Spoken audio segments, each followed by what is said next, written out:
Bonjour Renaud. Bonjour Oswald. Alors, le Sénat a effectué sa rentrée solennelle hier. Oui, c'était la rentrée des classes hier pour les 99 sénateurs de la Chambre haute du Parlement ivoirien.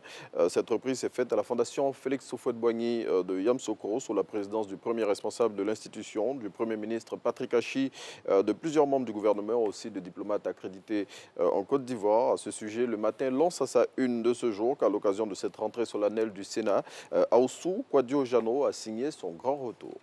Rentrée du Sénat, donc, vous l'avez dit à l'instant, Aoussou Jano invite les Ivoiriens à s'unir autour de la mère patrie.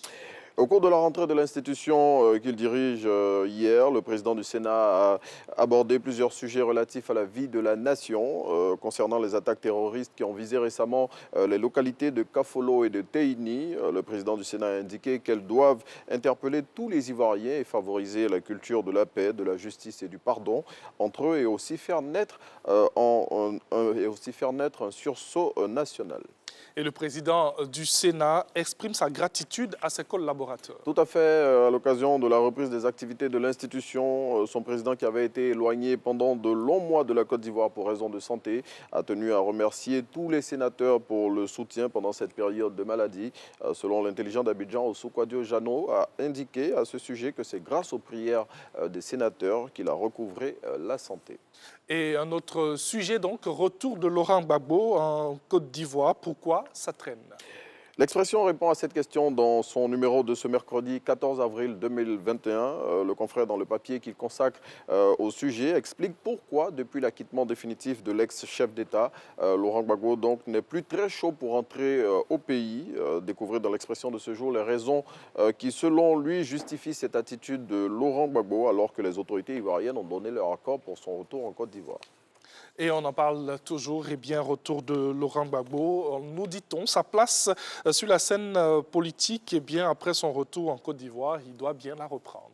C'est ce qu'indique Goli Obou Joseph, à en croire ce monsieur qui est le chef de terre de Mama, village natal de Laurent Gbagbo. Il est impensable qu'à son retour en Côte d'Ivoire, après son acquittement définitif par la Cour pénale internationale, l'ex-chef d'État s'éloigne de la sphère politique. Selon monsieur Obou, donc, c'est la politique qui a conduit Laurent Gbagbo à la CPI. Donc, s'il en revient blanchi de toute charge, eh bien, c'est à la politique qu'il doit retourner. Célébration du 75e anniversaire du PDCI, Henri Konan Bédié fait des révélations qui le compromettent. C'est ce qu'indique le patriote en barrant à sa une. 75 ans du PDCI, ivoirité, malgouvernance, violence. Bédié avoue ses crimes. À en croire le confrère, lors de cette cérémonie qui s'est tenue le samedi dernier au siège de son parti, le président du PDCI RDA, dans ses propos, a avoué son échec à la tête de l'État ivoirien pendant sa présidence entre 1993 et 1999. Et on change encore de sujet. Situation sécuritaire en Côte d'Ivoire. Les djihadistes changent de mode opératoire. C'est ce que révèle Soir Info suite à l'explosion qu'il y a eu à Kafolo le lundi dernier, portant à 2 le nombre d'incidents de ce genre après la première explosion qu'il y avait eu dans la même ville le 1er avril 2021. Et face à cette situation, Soir Info indique que les ennemis de la Côte d'Ivoire ont changé de mode opératoire, optant pour une formule qui leur évite désormais d'entrer en contact avec les forces armées ivoiriennes qui, il faut le dire, les ont mis en déroute à chaque attaque. Plus de précisions dans Soir Info.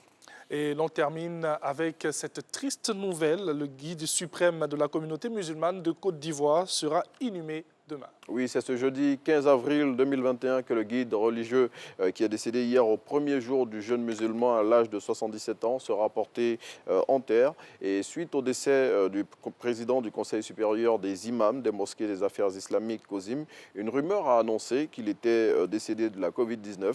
Eh bien, en réaction à cette information, le COSIM a produit un communiqué dans lequel il indique que son premier responsable est décédé d'une insuffisance cardiaque dont il souffrait depuis de longues années et non de la Covid, comme tente à le faire croire cette information qui s'est vite répandue sur la toile. Ce que nous allons dire à la suite de Renaud, c'est bien sûr toutes nos condoléances à toute la Côte d'Ivoire. Oui, à toute la Côte d'Ivoire. Certes à la communauté, à la belle et grande communauté musulmane qui a commencé ce mois de jeûne. Oui. Et voilà cette nouvelle qui tombe. Mais comme on dit, Allah a donné, Allah a repris. Il faut avoir la force pour avancer, qu'Allah facilite. Merci beaucoup. Merci Antoine.